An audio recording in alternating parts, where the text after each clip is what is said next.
एक घने जंगल के किनारे एक बहुत पुराना बरगद का दरख्त था। इस दरख्त की शाखें इतनी बड़ी थीं कि दूर दूर तक साया फैल जाता था। इसी दरख्त पर एक सिया रंग का चालाक कौवा रहता था। वो अपने आप को जंगल का सबसे होशियार परिंदा समझता था। हर रोज सुबह वो गांव की तरफ अलिफाड़ कर जाता, वहां से कुछ खाने को ढूंढता और फिर वापस अपने दरख्त पर आकर आराम करता। कभी रोटी का टुकड़ा मिल जाता, कभी चावल के दाने और कभी किसी दुकान के बाहर से कुछ और। एक दिन सुबह का वक्त था। सूरज की हल्की हल्की रोशनी जमीन पर फैल रही थी। गांव के लोग अपने कामों में मसरूफ हो रहे थे। उसी वक्त कौवा गांव के एक पुराने नामबाई की दुकान के पास से गुजरा। दुकान के बाहर ताज़ा गर्म रोटियां रखी हुई थीं। उनसे निकलती हुई खुशबू ने कौवे को रोक लिया। इसकी आंखों में चमक आ गई। इसने आदेर अलिफादेर देखा। नामबाई अंदर किसी गाहक से बात कर रहा था। किसी की नजर बाहर नहीं थी। कौवे ने दिल ही दिल में कहा, आज तो मेरी किस्मत चमक गई। इतनी गर्म और ताज़ा रोटी, वो भी बगैर मेहनत के। बस फिर किया था, वो फौरन नीचे आया, अपनी तेज चूंच से एक मोटी सी रोटी उठाई और हुआ में अलिफाड़ गया।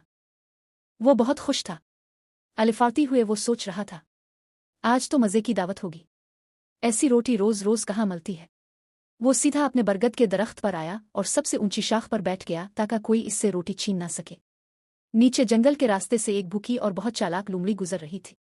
वो सुबह से खाने की तलाश में आदेर अलिफादेर भटक रही थी, लेकिन इसे कुछ हाथ नहीं लगा था। अचानक इसकी नज़र ऊपर बैठे कौवे पर पड़ी। इसने देखा कि कौवे के मुंह में एक ताज़ा रोटी है। लोमड़ी के मुंह में फौरन पानी आ गया।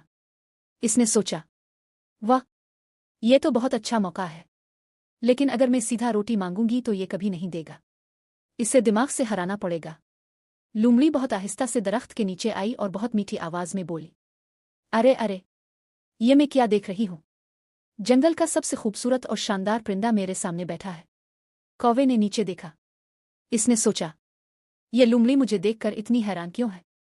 लोमड़ी ने फिर मुस्कुराते हुए कहा, जनाब, आपकी सिया चमकदार पर आपकी शानदार चाल और ये रोबदार अंदाज, सच कहूं तो पूरे जंगल में अब जैसा कोई नहीं। कौवा ये तारीफ सुनकर बहुत खुश हो गया। इसने फखर से अपनी गर्दन ऊंची कर ली। इसके दिल में गुरूर भरने लगा। लोमड़ी ने देखा कि इसकी चाल काम कर रही है। इसने फौरन अगला वार किया, मैंने तो ये भी सुना है कि आपकी आवाज़ बहुत ही सुरीली है।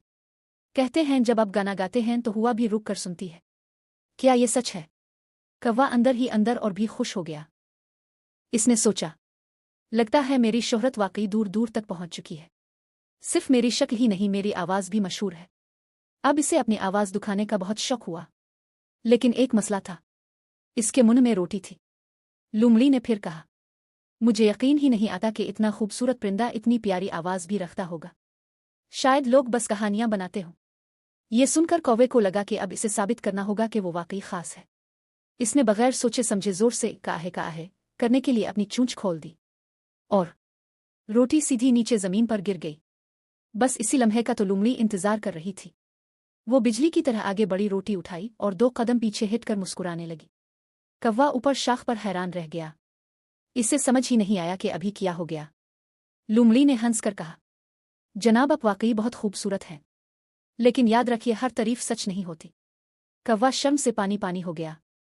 लोमड़ी ने फिर कहा, जिस इंसान या जानवर को अपनी झूठी तारीफ पसंद आ जाए, इसे बेवकूफ़ बनाना बहुत आसान होता है। ये कहकर वो रोटी मुंह में दबाए जंगल के रास्ते पर भाग गई।